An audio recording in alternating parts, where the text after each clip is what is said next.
लहू किसानों का बन के पसीना सींचता है धरती का सीना।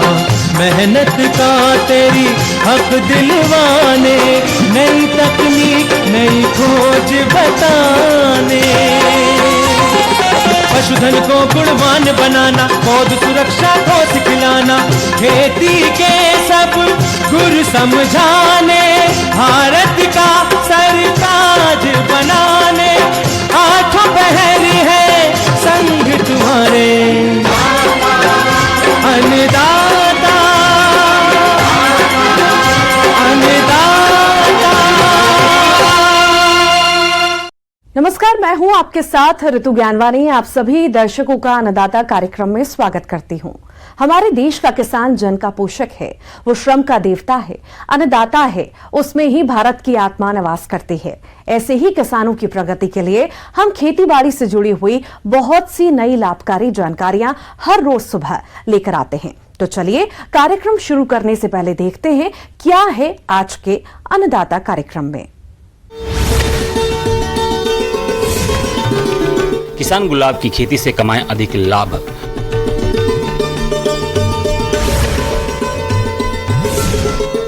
गुणवत्ता युक्त पत्तियों के लिए पानबरेजे में जरूरी कार्य।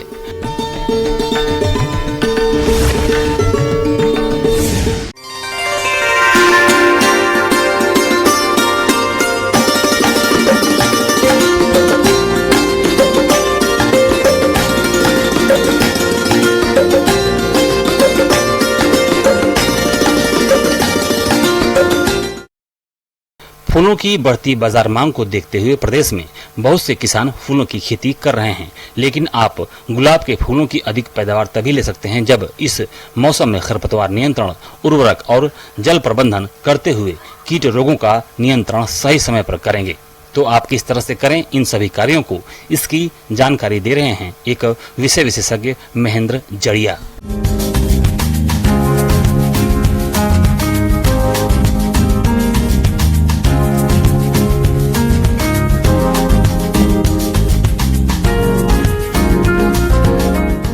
आज हम गुलाब की खेती के बारे में चर्चा करेंगे, जिसमें हम देख रहे हैं कि कुछ बिंदुओं पर विशेष तौर से चर्चा करेंगे। गुलाब की जैसे फसल हम देखते हैं कि कई किसानों के यहाँ लगी हुई है, उसमें दूसरे जो किसान भाइयों को समस्याएं आ रही हैं, जैसे खरपतवार प्रबंधन। हम देखते हैं कि खरपतवार प्रबंधन जो हमको करना चाहिए, उसको हम देखते हैं कि निराई गुड़ाई के द्वारा हमको खरपतवार प्रबंधन करना चाहिए, जिसमें हम खुरपी की सहायता से करते हैं। तो जब हम खुरपी की सहायता से खरपतवार प्रबंधन करते हैं तो उसमें हम देखते हैं कि जो पौधे के चारों तरफ हम खुरपी की सहायता से खरपतवार को निकालते हैं। सो उससे देखते हैं कि जो भूमि का वायु संचार है वो भी अच्छे तरीके से होता है, जिससे हमारे पौधे और तेज़ी से वृद्धि करते हैं। तो उस समस्या का हमें निदान मिल जाता है, जिससे हम देखते हैं कि खरपतवार की प्रॉब्लम हमारी लगभग 70% लगभग समाप्त सी हो जाती है। फिर इसके बाद हम और यदि विस्तार से चर्चा करते हैं तो जो गुलाब की खेती है पर उनके में सिंचाई प्रबंधन एवं जल प्रबंधन। तो सिंचाई प्रबंधन का तो किसान भाइयों, जिन स्थानों पर वर्षा का अंतराल अधिक हो जाता है और गुलाब के पौधे सूखने लगते हैं, तो आप ड्रिप के माध्यम से सिंचाई कर सकते हैं। यदि आपके पास ड्रिप की सुविधा उपलब्ध नहीं है, तो आप बहाव पद्धति से गुलाब की फसल में पानी देकर गुलाब की फसल से अधिक फूलों का उत्पादन ले सकते हैं। इसके अलावा गुलाब की फसल में मकड़ी कीट का प्रकोप होता है। ये कीट पौधों की पत्तियों में जाला बनाकर उनका रस चूसता रहता है, जिससे पौधे की पत्तियों का क्लोरोफिल कम हो जाता है और पौधे अपना भोजन नहीं बना पाते, जिससे फसल कमजोर हो जाती है। तो आप इस कीट के रासायनिक नियंत्रण के लिए ओमाइट दवा 1 मिलीलीटर मात्रा को 2 लीटर पानी के हिसाब से घोल बनाकर छिड़काव करने से इससे कीट का नियंत्रण किया जा सकता है। किसान भाई हमारे गुलाब की खेती कर रहे हैं, उनको हम देखते हैं कि कीट और रोग की भी समस्याएं निरंतर उनका सामना करते रहते हैं। तो इसके लिए हम देखें सर्वप्रथम हम कि कौन सा कीट हमारे गुलाब की खेती में लगता है। तो पहले नंबर हम देखें तो चेपा या एफिड नामक एक कीट लग जाता है, जो हमारे गुलाब की फसलों को काफ़ी नुकसान पहुँचाता है। जो एफिड होता है वो शिशु अवस्था में हरे रंग के कीड़े टाइप में कीट के रूप में दिखाई देते हैं, जो हमारी जो गुलाब की पत्तियाँ होती हैं या गुलाब की जो कोमल भाग होते हैं उनको काफ़ी नुकसान पहुंचाते हैं, जिससे हम देखते हैं कि हमारी जो फसल है उसको काफ़ी नुकसान होता है। इसके लिए हम नियंत्रण के लिए डाईमेथोड 30 EC का 2 मिलीलीटर प्रति लीटर के हिसाब से इसका प्रयोग करते हैं, जिससे हम देखते हैं कि एफिड नामक जो कीट है उसका नियंत्रण किया जा सकता है। कई बार हम कीटों के साथ साथ रोगों का भी सामना करना पड़ता है, तो रोगों के रूप में हम देखते हैं कि तो डाईबैक नामक एक रोग और भी मतलब हमारे जो गुलाब की फसल है उसमें देखने को मिलता है। कहने का मतलब यह है कि ये जो यदि रोग लगता है पौधे में, तो पौधे के ऊपरी भाग से नीचे की भाग की तरफ हमारे पौधे मरना प्रारंभ कर देते हैं। मतलब ऊपर का जो सिरा है वो सूखने लगता है, फिर नीचे की तरफ ऊपर से नीचे की तरफ सूखते सूखते पौधे की जो शाखाएँ हैं वो काली पड़ने लगती हैं और सूखने लगती हैं और मुरझा जाती हैं, कभी कभी एकदम सूख सा जाता है पौधा। इस रोग के नियंत्रण के लिए सबसे पहले रोग ग्रसित भागों को सेक्टेयर से काटकर कटे हुए भागों पर कॉपर ऑक्सीक्लोराइड दवा का पेस्ट बनाकर लगाएं, या फिर कॉपर ऑक्सीक्लोराइड दवा की 3 ग्राम मात्रा का प्रति लीटर पानी के हिसाब से घोल बनाकर छिड़काव करें। इसके अलावा गुलाब की फसल में भभूतिया रोग का प्रकोप भी होता है। इस रोग के कारण पौधे की पत्तियां, टहनियां और फूलों पर भूरे रंग का पाउडर जैसे दिखाई देता है और अधिक प्रकोप होने पर पत्तियां काली पड़कर सूख जाती है और फूलों की गुणवत्ता खराब होने से उत्पादन में कमी आ जाती है। तो आप इस रोग की पहचान कर नियंत्रण के लिए घुलनशील गंधक की 3 ग्राम मात्रा का प्रति लीटर पानी के हिसाब से घोल बनाकर छिड़काव करें। 10-10 दिन के अंतराल पर हम छिड़काव करते हैं, जिससे हम देखते हैं कि रोग है इसका नियंत्रण किया जा सकता है। इस प्रकार से किसान भाइयों हमारे जो फसल है उसमें मुख्य रूप से यह रोग देखने को मिलता है। किसान भाइयों अब लेते हैं एक छोटा सा ब्रेक।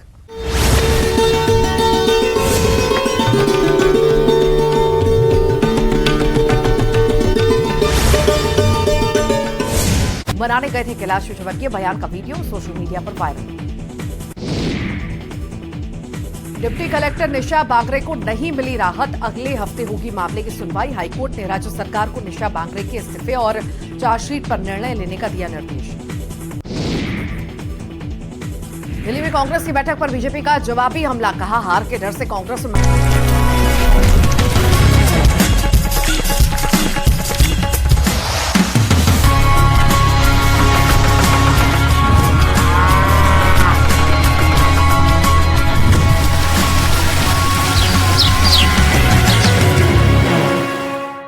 ब्रेक के बाद आप सभी दर्शकों का अन्नदाता कार्यक्रम में स्वागत है।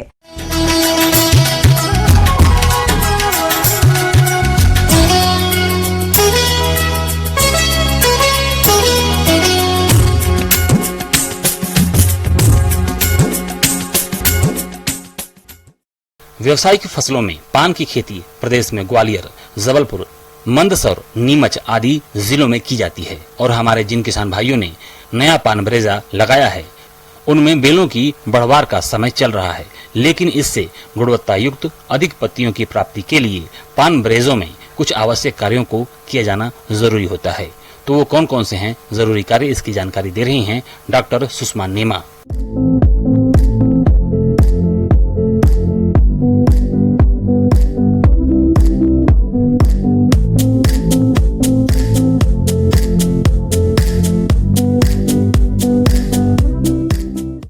किसान भाइयों, अभी बरसात का मौसम है और इस समय बरेजा में हम पान की फसल लगा रखी है, तो इस समय फसल की बढ़वार अच्छी हो रही है और हमें अगर फसल का अच्छा उत्पादन प्राप्त करना है पान से, तो हमें बरेजे की और फसल की रखरखाव की व्यवस्था करनी होगी।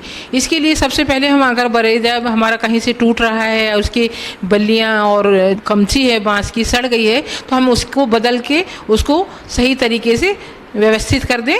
दूसरी चीज़, जो आसपास खरपतवार लगे हुए हैं या बीच में बरेजे में उग रहे हैं उनको उखाड़कर नष्ट कर दें, क्योंकि खरपतवार एक तो बेलों के साथ भोजन का प्रतिद्वंदी होते हैं, तो भोजन को लेते हैं और बेलों को कम भोजन मिल पाता है।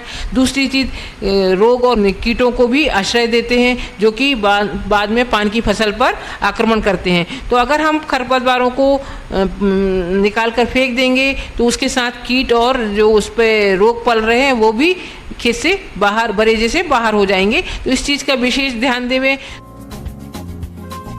किसान भाइयों, जैसा कि आप सभी जानते हैं कि किसी भी फसल से अच्छा उत्पादन प्राप्त करने के लिए सिंचाई प्रबंधन पर ध्यान देना जरूरी होता है।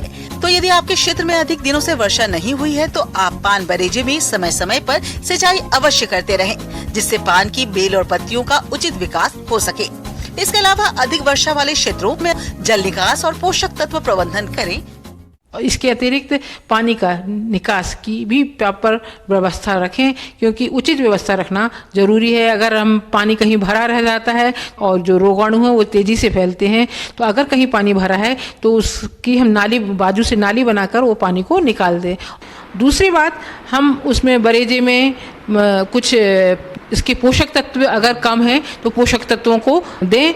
जैसे इस समय हम नीम की खली और उसके अतिरिक्त कुछ और फर्टिलाइज़र जो आपके ऑर्गेनिक फर्टिलाइज़र हैं उनको पौधों में देना चाहिए। नीम की खली को अगर हमें देना है तो नीम की खली को पहले हम थोड़े एक घड़े में या नाद में थोड़ा सड़ा लें। 4-8 दिन के बाद सड़ी हुई नीम की खली को हमको क्यारियों में देना है, बेलों के बाजू बाजू में डालना है। किसान भाइयों, अभी बरसात का मौसम चल रहा है और इस समय पान बरेजों में रोगों का प्रकोप अत्यधिक होता है, जिसके कारण पान की पत्तियों की गुणवत्ता खराब हो जाती है। तो आप इन रोगों की पहचान कर समय रहते प्रबंधन करें। इस समय पान की फसल में एक जड़ सड़न रोग आता है जो कि स्क्लेरोशियम नामक फफूंद के कारण होता है। इसमें हमारी बेलें सड़ने लगती हैं, कहीं कहीं बेलें बीच बीच में भी सड़ने लगती हैं, कहीं कहीं ज़मीन से या जड़ से ही शुरू हो जाता है इसका सड़न। तो ये जो होता है एक फफूंद के कारण होता है, और कभी कभी एक जीवाणु बैक्टीरिया जिसे कहते हैं उसके कारण भी बेलें सड़ने लगती हैं और पत्तियों के ऊपर भी धब्बे आते हैं। पत्तियों के ऊपर अगर जीवाणु से धब्बे आते हैं तो कत्थई रंग के धब्बे बनते हैं और उसके चारों तरफ एक पीला रंग का छल्ला सा बनता है। उससे हम समझ लेते हैं कि ये जो धब्बा है जीवाणुओं के आक्रमण के कारण बना हुआ है। तो अगर जीवाणु का आक्रमण हो रहा है तो नीले थोते के साथ हम कुछ एंटीबायोटिक जैसे स्ट्रेप्टोमाइसिन है या स्ट्रेप्टोसाइक्लिन है, इसका भी बहुत कम मात्रा में ppm में इसका उपयोग करते हैं। पार्ट्स पर मिलियन यानी 1000 में 1 भाग मिलाना होता है। तो उस तरह से हम मिला के ड्रेंचिंग करें या जो क्यारियों के बाजू बाजू में मिट्टी में भुरकाव करें, और इसका हम पौधों के ऊपर भी छिड़काव कर सकते हैं। इसके अतिरिक्त बेलों के ऊपर, पत्तियों के ऊपर एक और रोग आता है जिसे कि हम पत्ती धब्बा रोग कहते हैं। ये जनरली फाइटोप्थोरा नामक फफूंद के कारण आता है। इसमें पत्तियां गलने से लगती, पहले उसमें पनीले धब्बे बनते हैं, बाद में ये धब्बे बड़े हो जाते हैं और पत्तियां गलने लगती हैं। इससे बहुत ज़्यादा हानि होती है। अगर बारिश हो रही है, नम मौसम है, तो लगातार सारी पत्तियां बेल की सड़ने लगती हैं और बेल पूरी की पूरी आपकी गल जाती है। इसके लिए भी हम बोडो मिश्रण का उपयोग कर सकते हैं। इसके साथ साथ मैनकोजेब एक दवा आती है, मैनकोजेब 2.5 ग्राम दवा प्रति लीटर पानी में घोलकर छिड़काव करें। तो हम जैसे ही रोग के लक्षण दिखाई दें उस समय तुरंत छिड़काव शुरू कर दें और 2-3 छिड़काव 15-15 दिन के अंतर पे करें, तो हम इस रोग को भी नियंत्रित कर सकते हैं और अपनी फसल को होने वाली हानि से बचा सकते हैं और पान का अच्छा उत्पादन प्राप्त कर सकते हैं। आगे और भी है खेती बाड़ी से जुड़ी हुई बहुत सी रोचक जानकारियां। यहां रुकेंगे एक और ब्रेक के लिए।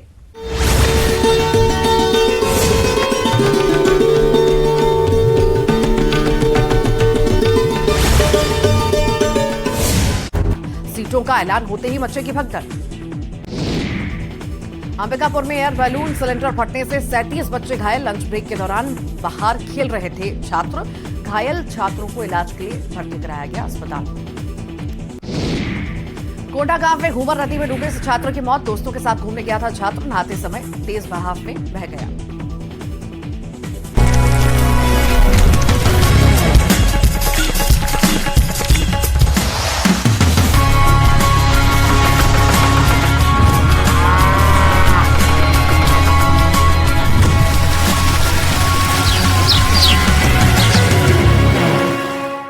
ब्रेक के बाद एक बार फिर से आप सभी दर्शकों का अन्नदाता कार्यक्रम में स्वागत है।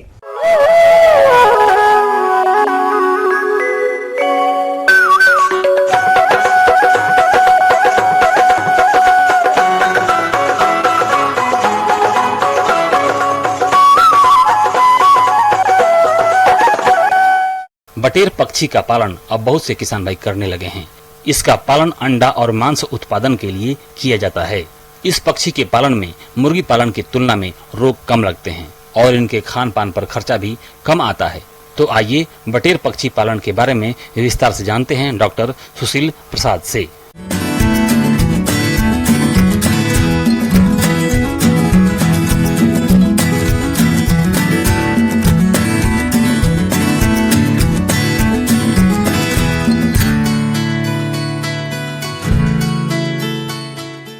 नमस्कार किसान भाइयों, आज हम बटेर पालन पर बात करेंगे।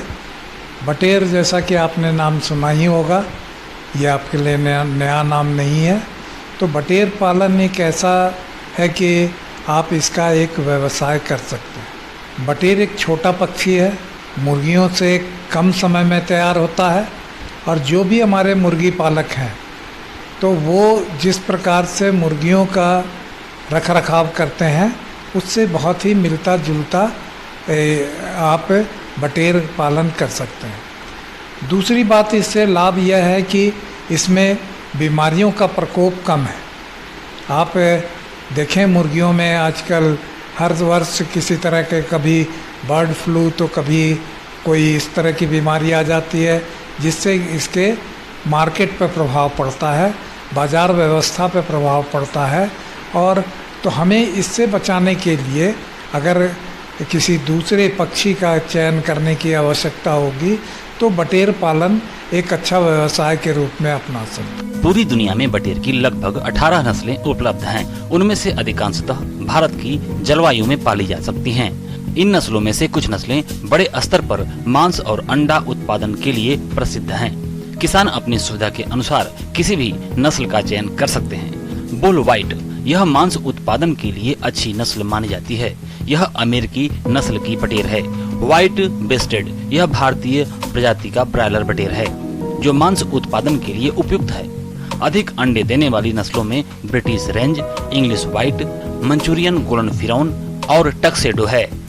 बटेर जैसा कि आप जानते हैं, भारतवर्ष के अंदर बटेर पालन का व्यवसाय के लिए हमारा पक्षी अनुसंधान केंद्र इज्जत नगर से इसकी शुरुआत की गई और ये धीरे धीरे पूरे भारतवर्ष में ये फैलने लगा। तो हमारा कहने का मतलब है कि बटेर के पालन के लिए अगर आपने मुर्गियों के लिए अगर घर रखा है तो इसमें तो जगह भी कम लगता है। बटेर चूँकि छोटा पक्षी है, जितने में आप एक मुर्गी को रखते हैं उतने में कम से कम 5 बटेर रखे जा सकते हैं। लेकिन इसमें सबसे बड़ी बात यह है कि चूजा के मंगाने का, तो चूजा तो हर बार आप चूजा इज्जत नगर से जाकर ला नहीं सकते हैं।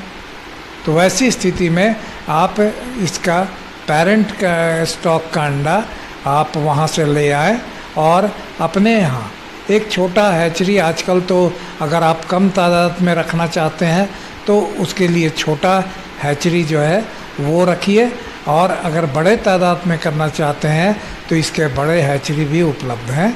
तो उसे लेकर आप हैचिंग अगर अपने यहाँ कराते हैं तभी आपको बटेर पालन का सही लाभ मिल सके। दूसरी बात क्या है कि आप जैसे मुर्गियों का ब्रूडिंग करते हैं उसी प्रकार से इसका भी चूजे आने के बाद इसे भी ब्रूडिंग करने की ज़रूरत होगी। और ब्रूडिंग करने में आपको ये सावधानी रखनी पड़ेगी कि ये इसके बच्चे चूजे जो होते हैं वो सिर्फ 7 ग्राम के होते हैं, क्योंकि इसका अंडा का वज़न ही 10 ग्राम का होता है। तो ये चूजे 7 ग्राम के होते हैं और इसमें इनका प्रबंधन अच्छी तरीके से करने की ज़रूरत है, क्योंकि अगर आप चूजे बचा पाएंगे तभी आपको आगे चलकर लाभ होगा। और आपके खान पान की व्यवस्था में इस चीज़ का विशेष ध्यान रखना है कि इसे थोड़ा प्रोटीन की मात्रा आप बढ़ा करके दें, जैसे कि हम लोग खल्ली देते हैं या मछली का चूर्ण देते हैं। तो इन चीज़ों की मात्रा बढ़ी हुई होनी चाहिए, थोड़ी मुर्गियों के दाना से ज़्यादा होना चाहिए ताकि इनका बढ़वारी अच्छी तरीके से हो सके। बटेर आकार में छोटे होते हैं और उन्हें आवास के लिए कम जगह की आवश्यकता होती है। बटेर जल्दी तैयार हो जाते हैं। मादा बटेर 6 से 7 सप्ताह में अंडे देना शुरू कर देती है और बटेर बाजार में 5 सप्ताह बाद बेचने योग्य तैयार हो जाते हैं। एक मादा बटेर 1 साल में लगभग 250 से 300 तक अंडे दे देती है। मुर्गी के मांस की तुलना में बटेर का मांस बहुत ही स्वादिष्ट होता है। वसा की मात्रा भी कम होती है, जिससे मोटापा नियंत्रण में मदद मिलती है। बटेर पालन में आहार और रखरखाव लागत बहुत कम होती है। मुर्गी पालन और पशुपालन के साथ बटेर पालकर किसान इस व्यवसाय से भी अच्छा मुनाफा कमा सकते हैं।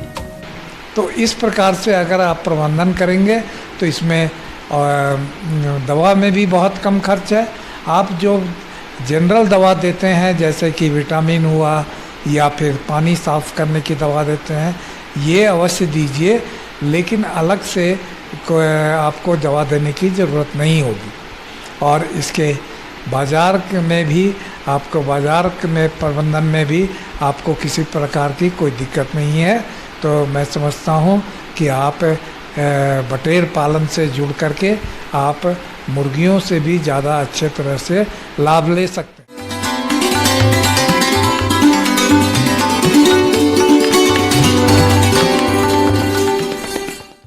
और आइए अब जानते हैं अन्नदाता निशुल्क फोन के माध्यम से पूछे गए समस्याओं का समाधान। अन्नदाता निशुल्क फोन संपर्क सेवा के माध्यम से पूछे गए प्रश्नों में से आज हमने जिस प्रश्न को कार्यक्रम में शामिल किया है उसे पूछा है ग्राम पिछोर, जिला बैतूल के कृषक उमेश कुमार ने। ये नींबू की रोपाई तकनीक के बारे में जानकारी चाहते हैं। तो उमेश कुमार जी, आपकी जानकारी के लिए प्रस्तुत है कार्यक्रम का ये अंश।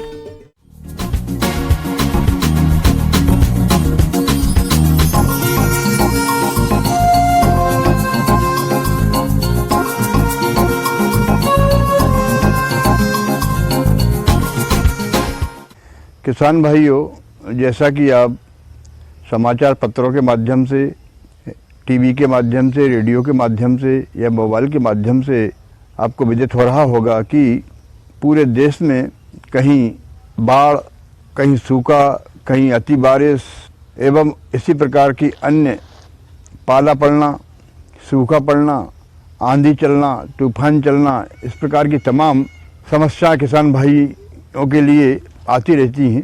तो किसान भाई जो परंपरागत खेती में जो फसलें उगाते हैं उनमें काफ़ी नुकसान इन प्राकृतिक आपदाओं से उन्हें झेलना पड़ता है।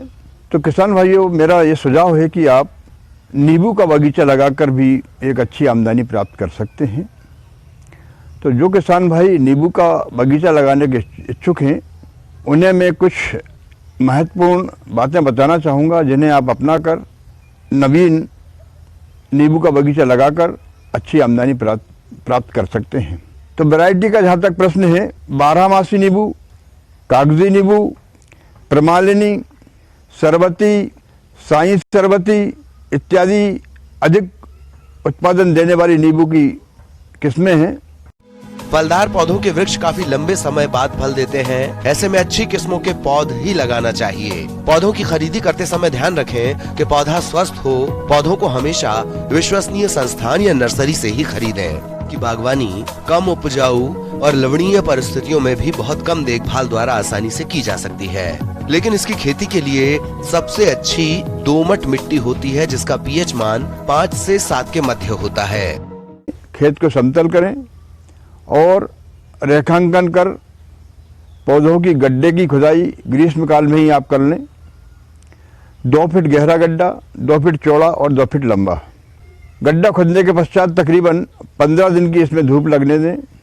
उसके पश्चात अच्छी सड़ी हुई गोबर की खाद 8 से 10 किलो प्रति गड्ढा या वर्मी कंपोस्ट 5 से 6 किलो प्रति गड्ढा, नीम की खली 1 किलो प्रति गड्ढा। अगर आपके खेत में दीमक, टर्माइट का प्रकोप अगर है तो क्लोरपाइरीफास डस्ट 100 ग्राम प्रति गड्ढे की मान से आप जो गड्ढे में भरने के लिए मिश्रण तैयार कर रहे हैं उनमें ये सब चीज़ें मिला के और गड्ढे को भर दें। खेती के लिए पौधारोपण का मुख्य समय जुलाई से अगस्त तक है, पर जिन स्थानों में सिंचाई की सुविधा हो वहां पर पौधे फरवरी से मार्च में भी लगाए जा सकते हैं। गड्ढे की भराई के 15 दिन बाद पौधों की रोपाई करना चाहिए। पौध को रोपते समय चिन्हित किए गए गड्ढों के मध्य में पौधों की पिंडी के हिसाब से छोटा गड्ढा खोदें। ध्यान रहे कि पौधा लगाते समय पौधे से पौधे की दूरी और लाइन से लाइन की दूरी मेंटेन रहे। जैसा कि हम सभी जानते हैं कि नींबू 8 से 10 फीट की ऊंचाई तक बढ़ता है और काफ़ी फैलाव लिए नीचे फैलता है। तो इसको रोपित करने के लिए हमें 15 बाई 15 फीट की आवश्यकता होती है। पौधे से पौधे की दूरी भी हम 15 फीट रख सकते हैं और लाइन से लाइन की दूरी भी 15 फीट रख सकते हैं। स्वस्थ एवं निरोगी पौधे ही रोपड़ियों से खरीदें और उनको अपने खेतों में रोपित करें। और जितना पौधा हमारी थैली में रोपित है, थैली को पॉलीथीन की जो थैली उसे फाड़ के अलग कर दें, परंतु ध्यान रहे कि जो पिंडी है मिट्टी की वो न फूटे और उस पिंडी को गड्ढे के बीचों बीच रख के फावड़े की मदद से मिट्टी खींच के चारों तरफ से पिंडी को छोड़ के चारों तरफ से मिट्टी को दबा दें और मिट्टी को पौधे के चारों तरफ ऊंचाई तक भर दें, जिससे कि बारिश का जल जो बरसेगा उससे जो मिट्टी नीचे बैठेगी तो पौधे के पास गड्ढा ना बनने पाए। पौधे के पास पानी जब भर जाएगा तो एरेशन नहीं हो पाता, हवा का आवागमन जड़ों के पास नहीं हो पाएगा, तो पौधे को नुकसान पहुंच सकता है। तो ऐसी स्थिति ना आने दें। पौधे के चारों तरफ मिट्टी की ऊंचाई कर दें, जिससे पौधे के पास पानी ना रुके और बह के बाहर निकल जाए। इसके पश्चात समय समय पर आप देखेंगे कि अनावश्यक कचरा पौधों के चारों तरफ जो हमने खाद वगैरह डाला है उसके चारों तरफ काफ़ी कचरे उग गए हैं, तो समय समय पर पौधों की निंदाई गुड़ाई भी करते रहें और इन अनावश्यक उगे हुए खरपतवार को पौधे के पास से हटा दें। और इसके पश्चात बारिश के मौसम में आपको सिंचाई करने की इनमें आवश्यकता नहीं होती है, क्योंकि बारिश का जो जल है वो पौधे के लिए पर्याप्त होता है। बारिश के पश्चात हमारे नवीन रोपित पौधों के लिए पानी की आवश्यकता पड़ेगी। जैसे सितंबर अक्टूबर के महीना आता है, चाहे आप थाले विधि के माध्यम से पौधों की सिंचाई करें या ड्रिप के माध्यम से सिंचाई करें, सर्दियों के मौसम में नवीन रोपित पौधों की 15 दिन के अंतराल से आप सिंचाई निरंतर करते रहें। तो किसान भाइयों, बताए गए तमाम इन उपायों को अपना के आप अपने खेत से नींबू की फसल प्राप्त कर सकते हैं और उससे एक अच्छी उपज प्राप्त करके अच्छा प्रॉफिट कमा सकते हैं। किसान भाइयों, कृषि संबंधित समस्या और सुझावों के लिए आप हमें इस पते पर संपर्क कर सकते हैं। प्रोड्यूसर अन्नदाता news 18 Madhya Pradesh Chhattisgarh, Ramoji film city Hyderabad 501-512। साथ ही आप हमें ईमेल भी कर सकते हैं। हमारी ईमेल आईडी है p18annadatamp@nw18.com। इसके अतिरिक्त आप हमें निःशुल्क हेल्पलाइन नंबर 180088926163 पर सोमवार से शनिवार सुबह 10 से शाम 4 बजे के बीच संपर्क कर सकते हैं। अब समय हो रहा है आपसे विदा लेने का। कल फिर मुलाकात होगी कृषि से जुड़ी महत्वपूर्ण जानकारियों के साथ। नमस्कार।